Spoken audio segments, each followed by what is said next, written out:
brand.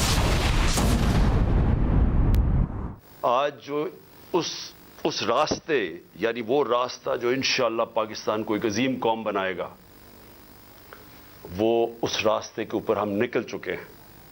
ہمارے supreme court نے آج ایک ایسا فیصلہ کیا کہ اس نے پاکستان کے آئین کو، پاکستان کے قانون کو انہوں نے آج اپ ہولڈ کیا. انہوں نے آج قائم کی قانون کی حکمرانی. اور یہ اب میں یہ کہنا چاہتا ہوں کہ یہ میری زندگی میں مجھے افسوس سے کہنا پڑتا ہے کہ بہت کم دفعہ ایسے ہوا ہے، اور کاش کہ یہ پہلے ہو جاتا تو آج پاکستان ایک وہ ملک ہوتا جو ایک خوشحال ترین ملک ہوتا. ہم آج ہمارے یہ حالات نہ ہوتے جو بدقسمتی سے آج پاکستان کے حالات ہیں کہ ہمیں ہر جگہ پیسے مانگنے پڑتے ہیں، قرضے مانگنے پڑتے ہیں، ہم ذلیل ہوتے ہیں، ہمارے لوگ ذلیل ہوتے ہیں، قوم کی عزت نہیں ہے. جو قوم اپنی عزت نہیں کراتی دنیا اس کی عزت نہیں کرتا. تو یہ قانون اور انصاف، رول آف لا، یہ جڑے ہوئے ہیں خوشحالی کے ساتھ. ایک قوم صرف وہ خوشحال ہوتی ہے جدھر ترقی ہوتی ہے، وہ جڑی ہوئی ہوتی ہے جس ملک کے اندر انصاف ہوتا ہے، قانون ہوتا ہے. نیلسن منڈیلا نے کہا تھا کہ اگر غربت ہٹانی ہے تو انصاف دو. اس نے یہ نہیں کہا تھا کہ کہیں باہر سے قرضے لو یا پیسے مانگو. انصاف کرو، آپ کے ملک میں ویسے غربت ختم ہو جاتی ہے. جو امیر ملک ہے، سوئٹزرلینڈ کی میں مثال دیتا ہوں، رول آف لا انڈیکس میں، یعنی وہاں انصاف جو اس کو جو گریڈ کرتے ہیں تو وہ 99% ہے.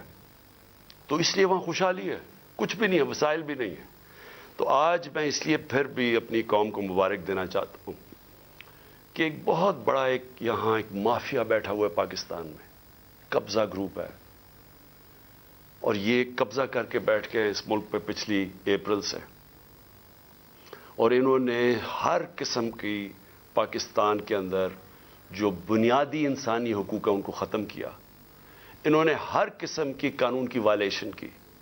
انہوں نے وہ کام کیے جو کسی جمہوریت میں نہیں ہو سکتے، کہ وہ لوگ پہلے اقتدار میں آتے ہیں ایک آکشن کے ذریعے، الیکشن کے ذریعے نہیں، عوام کا مینڈیٹ لے کے نہیں آتے، پیسے خرچ کر کے، حرام کے پیسے سے لوگوں کو خرید کے ایک سازش کے تحت، اور بیرونی سازش ساتھ ملوائی انہوں نے اپنے ساتھ. پہلے ہم سمجھتے تھے کہ باہر سے سازش ہوئی ہے، انہوں نے ساتھ ملائی. یہاں کے جو میر صادق تھے، انہوں نے غداری کی. انہوں نے باہر سے قوتوں کو اپنے ساتھ ملا کے یہ سازش کی گورنمنٹ گرانے کی، اور اس کے نتیجے میں وہ لوگ آئے جنہوں نے وہ کام کیا ہے جو کسی جمہوریت میں ہو ہی نہیں سکتا. اپنے اربوں روپے، 1100 ارب روپے کے انہوں نے کیس معاف کروائے، صرف قانون بدل کے، پارلیمنٹ میں بیٹھ کے نیب کی امینڈمنٹ چینج کر کے 1100 ارب روپے کا فائدہ کروایا اپنے آپ کو. تو آج میں، اور پھر انہوں نے پوری کوشش کی کہ کسی نہ کسی طرح یہ اقتدار میں رہیں، اور ہر وہ کوشش کی کہ کسی طرح عوام کی رائے نہ آئے. جو بھی بائی الیکشن ہوئے، اور اللہ کا کرم ہے کہ 30 بائی الیکشن جیتی ہے تحریک انصاف 37 بائی الیکشن میں سے، جب سے ہماری گورنمنٹ گئی ہے. تو اس لیے ڈرتے ہیں الیکشن سے، اور الیکشن سے بچنے کے لیے انہوں نے ہر کوشش کی، اور یہ پوری کوشش کی کہ جب 90 دن کے اندر واضح تھا، آئین کے اندر واضح تھا کہ 90 دن سے زیادہ، جب اسمبلی ڈیزالو کی، ہم نے قربان کی اپنی دونوں اسمبلیز، تو جب یہ واضح تھا کہ 90 دن کے آگے نہیں جا سکتا الیکشن، تو انہوں نے پوری کوشش کی، گورنرز کو ساتھ ملایا. انہوں نے ہر کوشش کی کہ کسی طرح یہ الیکشن نہ ہو. اور سپریم کورٹ نے جب آج فیصلہ کیا، تو میں پہلے تو سپریم کورٹ کو یہ کہنا چاہتا ہوں کہ قوم آپ کے ساتھ کھڑی ہے. قوم اس ملک میں ترسی ہوئی ہے انصاف کے لیے، رول آف لا کے لیے. اور میں آپ کو یقین دلاتا ہوں کہ یہ 99 نہیں ہے، 98 99 میں جب اس نے، اسی نون لیگ نے ایک سپریم کورٹ کے چیف جسٹس کو ڈنڈوں سے اٹیک کیا اور بھگوایا وہاں سے، اور پھر پیسے دیے. وہی رفیق تاڑڑ، وہ پیسے لے کے، بریف کیس لے کے گیا اور کوئٹہ بینچ خریدے، اور وہ چیف جسٹس جو سب آج تک سب سجاد علی شاہ کو سمجھتے ہیں کہ وہ ایک ایماندار دیانتدار چیف جسٹس تھا، اس کو سپریم کورٹ سے انہوں نے ہٹوایا، انہوں نے جوڈیشری کو تقسیم کیا۔ اور آج میں یہ دیکھ رہا ہوں لا منسٹر نے جو اسٹیٹمنٹ دی ہے شرمناک ہے، پھر سے جوڈیشری کو تقسیم کرنے کی کوشش کی، جبکہ 5 ممبر بینچ نے سب نے ایک ہی چیز کہی کہ 90 دن سے آگے نہیں جا سکتا، 90 دن کے اندر الیکشن ہوں گے، 5 نے یہ کہا، اور انہوں نے 2 نے نہیں اتفاق کیا، لیکن اس چیز کے اوپر تو 5 متفق تھے کہ 90 دن کے اندر الیکشن کروانے۔ اور میں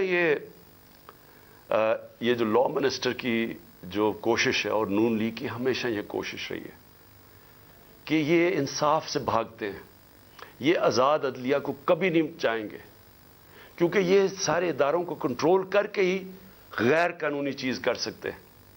جب تک ججز ان کے کنٹرول میں نہ ہوں، اور یہ جب ایک جج کو ٹیلی فون کر کے کہہ رہے ہیں کہ بے نظیر کو 3 سال نہیں 5 سال سزا ملنی چاہیے، یہ اس طرح کے ججز چاہتے ہیں۔ ان کو کبھی بھی آزاد اور کریڈیبل دیانتدار عدلیہ ان کو کبھی بھی پسند نہیں تھی۔ اور یہ آج حیرت یہ ہے کہ سپریم کورٹ کا فیصلہ آ گیا، لیکن ایک فضا ملک میں بنی ہوئی ہے کہ پھر بھی شاید 90 دن میں الیکشن نہ ہو۔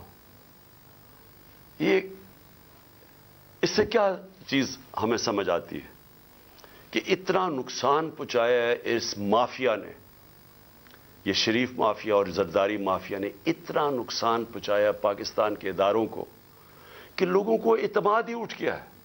اب سپریم کورٹ جب فیصلہ کر دے تو اس پہ گنجائش کیا رہ گئی؟ لیکن آپ تجزیہ نگار دیکھیں، سارے کہہ رہے جو ہوں گے بھی 90 دن میں الیکشن یا نہیں ہوں گے۔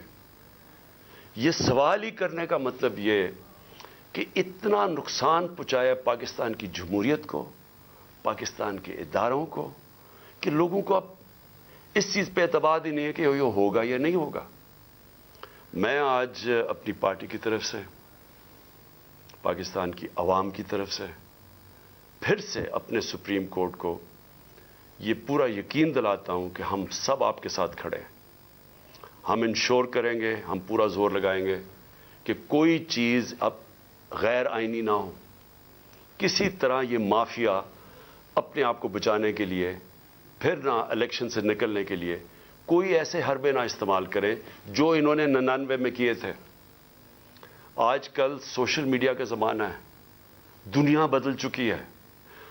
آج جو پاکستان کا نوجوان ہے اس میں وہ شعور ہے جو کبھی پہلے نہیں تھا۔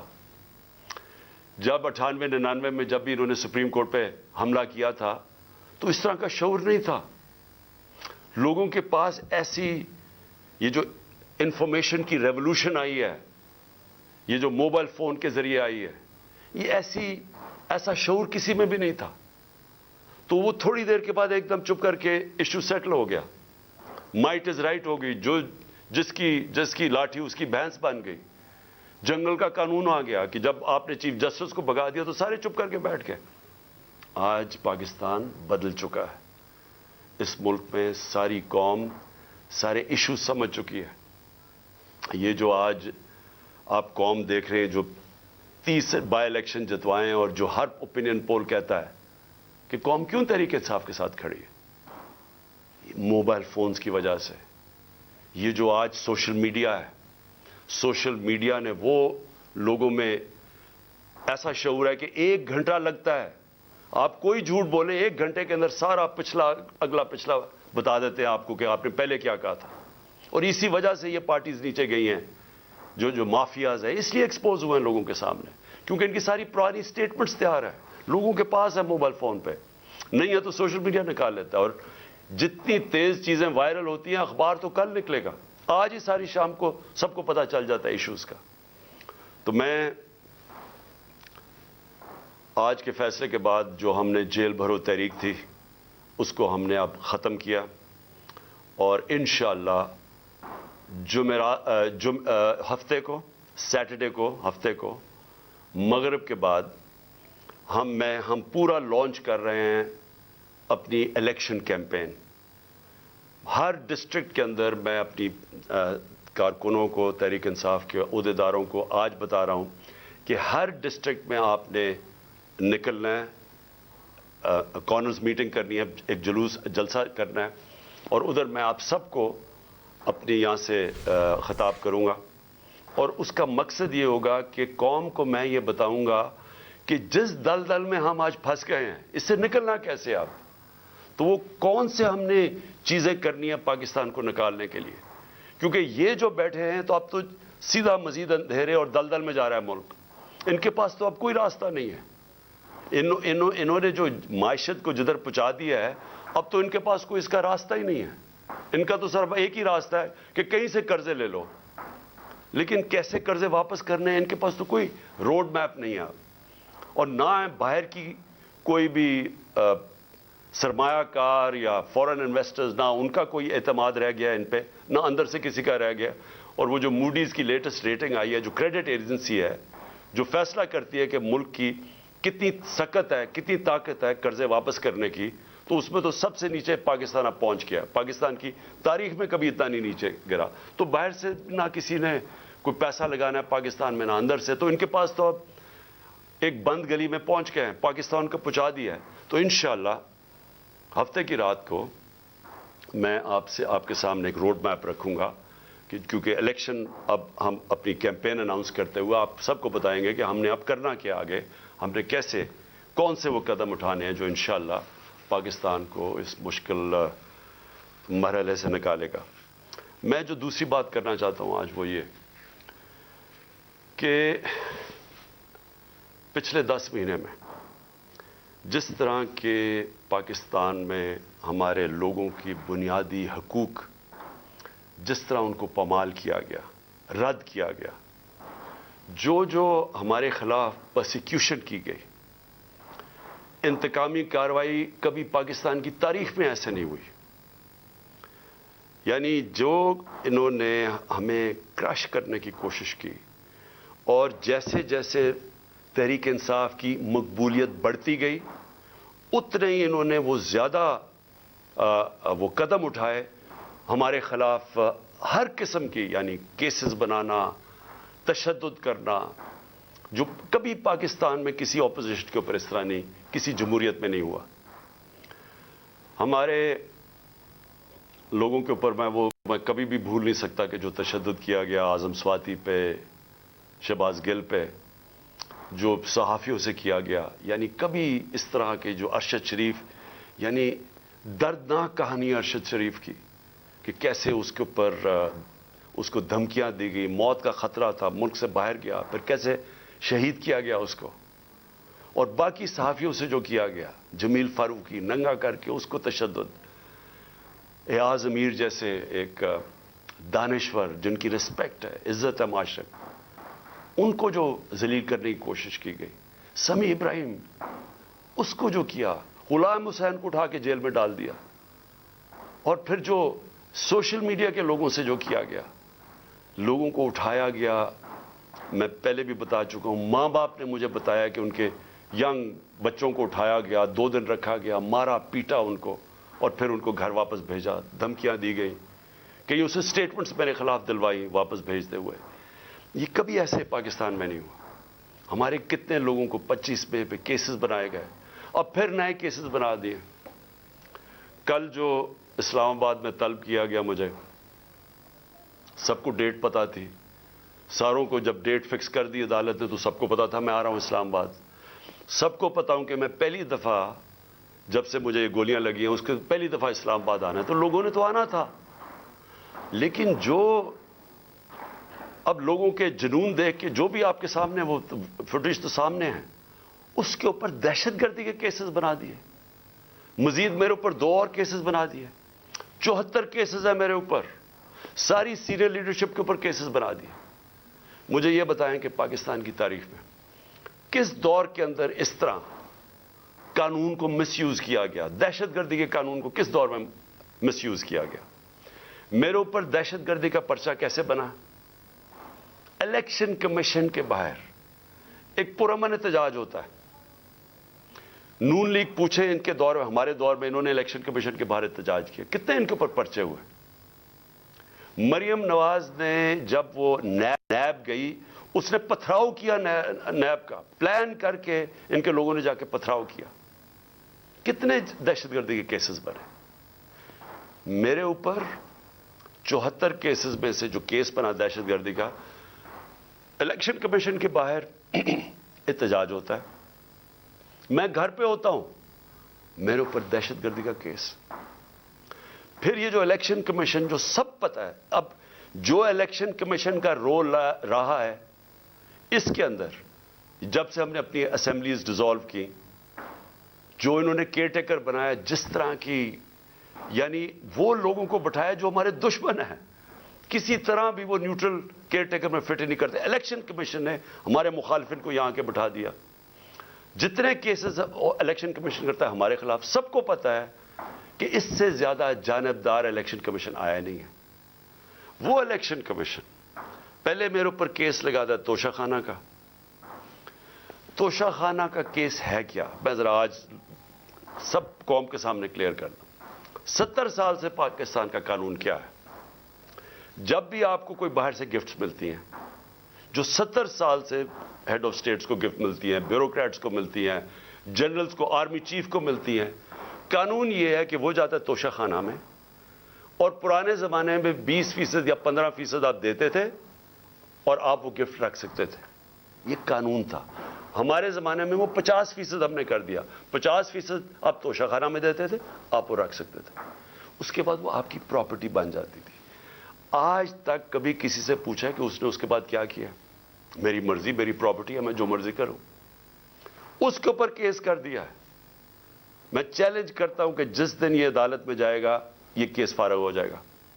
لیکن جنہوں نے توشہ خانہ سے چوری کیا, آصف زرداری نے اور نواز شریف نے, گاڑی آپ توشہ خانہ سے نہیں نکال سکتے. 4 گاڑیاں نواز شریف نے رکھی استعمال کر کے, 8 سال کے بعد کہتا جی توشہ خانہ میں پیسے دے کے لیتا ہوں. زرداری نے 4 گاڑیاں توشہ خانہ سے نکالی. یہ تو قانون, یہ تو چوری ہے. ان کے اوپر کیس نہیں ہے. ان کے کیس بھی پڑا ہوا تھا نیب میں, وہ نیب نے خارج کر دیا وہ کیس. اور دوسرا کیس ہے فورن فنڈنگ کا. پہلے تو پتا چلا کہ وہ فورن فنڈنگ ہی نہیں تھی. اس کے بعد الیکشن کمیشن نے چینج کیا, پروہیبٹیو فنڈنگ. اس کے اندر تو کچھ تھا ہی نہیں کیس میں. اس کیس کو جو عدالت نے رد کیا ہوا ہے, بیل دے دی ہے سب کو, مجھے اس کے اوپر وارنٹ نکال دیے. جس وقت وہ عدالت میں جائے گا وہ خارج ہو جائے گا. لیکن دوسری طرح ذرا دیکھیں کہ ان کے کیسز جو معاف ہوئے ہیں, شہباز شریف کی 24 ارب ڈالر کے نیب, اور 24 ارب روپے کے نیب اور ایف آئی اے کے اندر کیس تھے, جو انہوں نے آتے ساتھ ہی معاف کروا لیے. 24 ارب کے. نواز شریف کے ایون فیلڈز کے اندر, مریم نواز کے ایون فیلڈ ریفرنس میں جو یہ مے فیئر کے فلیٹ ہیں, کیونکہ میں یاد کرا دوں لوگوں کو, یہ ہم نے نہیں اس کے اوپر کیس کیا تھا جو سارا وقت میرے اوپر یہ سب بولتے ہیں. یہ کیس ان کا انکشاف ہوا تھا پینما میں. پینما کے اندر دنیا میں بڑے بڑے لوگوں کا, پرائم منسٹرز کا, وزیروں کے انکشاف ہو گئے تھے جن کی پراپرٹیز چھپائی ہوئی تھی ان میں. اس میں مریم نواز پکڑی گئی. 4 مے فیئر کے 5 ارب روپے کے جو فلیٹس تھے وہ نکلا اس کی ملکیت. کیس تو ادھر شروع ہوا تھا, اور ان کے بیٹے, ان کے بھائی نے ٹی وی پہ جا کے کہا ہاں جی یہ مریم نواز کی ملکیت ہے اور وہ اس کی اونر ہے. وہ ہے 5 ارب کا. پھر چودھری شوگر مل میں 250 کروڑ کا کیس ہے. پھر نواز شریف کا چودھری شوگر مل میں, اس کے اوپر بھی 250 کروڑ روپے کا کیس ہے. اور پھر توشہ خانہ میں 25 کروڑ کا کیس ہے. یہ سب معاف ہو چکے ہیں. آصف زرداری کی پاک لین ریفرنس میں 3 ارب 70 کروڑ روپے کا اس کا پاک لین ریفرنس ہے, اور اس کا جو فیک بینک اکاؤنٹ کیسز ہیں وہ ہیں 33 ارب کے. یہ ہیں ان کے, اس کے زرداری کے 37 ارب روپے کے کیسز ہیں. اور اس کے اوپر کوئی بات نہیں ہو رہی. 1100 ارب روپے کے ان کے سارے کیس معاف ہو گئے ہیں جب سے یہ آئے ہیں. اور یہ کبھی وہ توشہ خانہ پکڑتے ہیں, کبھی وہ فورن فنڈنگ پکڑتے ہیں. میں یہ بھی آج کہتا ہوں کہ جس دن ہم ساری پارٹیز کی ان کے اکاؤنٹ سامنے آئے. جی پوچھے تو صحیح یہ کدھر سے پیسے اکٹھے کرتے ہیں؟ ہم تو 8 سال سے اسکروٹی ہو رہی ہے ہماری. ہمارے پاس 40,000 ڈونرز بیرس ہے جو لوگوں کو کال کر کے کہتے ہیں انہوں نے کہا ہم نے پی ٹی آئی کو پیسے دیے ہیں. ذرا مجھے بتائیں ان کے پاس پیسہ کدھر سے آتا ہے؟ اور جس دن اس کی وجہ سے الیکشن کمیشن کا کیس نہیں سن رہا, وہ سامنے ہی نہیں آتا. عدالت کہہ بیٹھی ہے کہ ساری پارٹیز کے اکٹھے کیس سنے جائیں, لیکن ان کے کیس سامنے نہیں آتے. تو ہمارے اوپر کیسز کے علاوہ میں جو بتانا چاہتا ہوں کہ جس طرح جنرل امجد کو پکڑا گیا, میں تو جنرل امجد کو نہیں جانتا, میں تو ان کو ٹی وی پہ سنتا تھا. لیکن اگر کسی کو کوئی شک ہے کہ اگر کوئی محب وطن پاکستانی جو اس ملک کی درد رکھتا ہے, جس طرح وہ بولتے ہیں اور اپنے دل کی بات کرتے ہیں, اس کو اگر اٹھا کے جیل میں ڈال دیا, اور یعنی ہم سب اپنے آپ سے پوچھیں نا کہ اس کا مطلب پاکستان میں تو جمہوریت ختم ہو گئی ہے. یہ تو کوئی یہاں تو کوئی پولیس اسٹیٹ بن گئی ہے. یہاں تو ایسا خوف آ گیا ہے, کوئی سچ نہ بول دے, کسی طرح لوگوں کو کنٹرول کرو, میڈیا کی کس طرح آواز کنٹرول کرو. یعنی اس طرح کے کیا اس سے ہوگا کیا؟ مجھے تو ابھی یہ نہیں سمجھ آ رہی. کیا یہ بچ جائیں گے؟ کیا یہ لوگ ان چوروں کو ووٹ دے دیں گے اس کی وجہ سے کہ اگر آپ لوگوں کے منہ بند کر دیں؟ کیا ہمیں جو ڈرایا دھمکایا جا رہا ہے اور یہ جو ہر روز نئی ایف آئی آر, کیا اس سے ہم پیچھے ہٹ جائیں گے؟ ہمارے لوگ اس وقت جو جیلوں کے اندر گئے ہیں, جیل بھرو تحریک میں, ہر دوسرے شہر میں جاتے تھے اور زیادہ لوگ جیلوں کے لیے تیار ہو جاتے تھے. انہوں نے حالانکہ جیلوں میں ہم پولیٹیکل پرزنرز یہ جا رہے ہیں, ہم سیاسی پرزنر, کوئی مجرم نہیں ہے, لیکن جیلوں میں ایسے رکھ رہے ہیں جیسے کہ کوئی دہشت گرد آ گئے یا کوئی ڈاکو آ گئے یا کرمنلز آ گئے, اس طرح کی ٹریٹمنٹ دے رہے ہیں. لیکن اس سے کوئی ڈرا نہیں ہے. لوگوں کا ہر شہر میں اور زیادہ لوگ تیار ہو گئے جیل میں جانے کے لیے. اور میں نے تو ابھی کال دینی تھی سارے پاکستان کے لیے. اگر یہ الیکشنز نہ کرواتے تو میرا اگلا تھا کہ ایک دن میں نے سارے پاکستان کو کال دینی تھی, سب ہم جا کے جیل بھر دیں. کیا کریں گے یہ؟ تو یہ خوف ہی دلوا رہے ہیں نا. یہ قوم اس خوف کی زنجیریں انہوں نے توڑ دی ہیں. کسی کو خوف نہیں ہے اس کا, لیکن ملک کو تباہی کی طرف دھکیل رہے ہیں. یہ سارے جو حربے استعمال کیے جا رہے ہیں ملک کو ادھر دھکیل رہے ہیں جدھر شاید کوئی بھی نہ نکال سکے اگر یہ زیادہ دیر بیٹھ گئے. میں ایک آج بات کرنا چاہتا ہوں, آخری 2 پوائنٹس ہیں میرے اوپر حملہ ہوتا ہے, مجھے پتا ہوتا ہے, اس سے پہلے میں بولتا رہا کہ میرے اوپر حملہ کرنے لگے ہیں, یہ میرے اوپر اٹیمپٹ ہونے لگا ہے, دینی انتہا پسند کے نام پہ مجھے مارا جائے گا. میں کہتا رہا اور میں نے کہا کہ اس میں طاقتور لوگ شامل ہیں, نام نہیں میں نے لیے. جب میرے اوپر اٹیمپٹ ہوا اور اللہ کی کوئی خاص ہی کرم تھا, اس نے مجھے بچا لیا, تو اس کے بعد میں نے ان 3 لوگوں کے نام لیے, ڈرٹی ہیری, شہباز شریف اور رانا ثناء اللہ. یہ تینوں شامل تھے. اور نواز شریف کو پتا تھا لندن میں بیٹھ کے.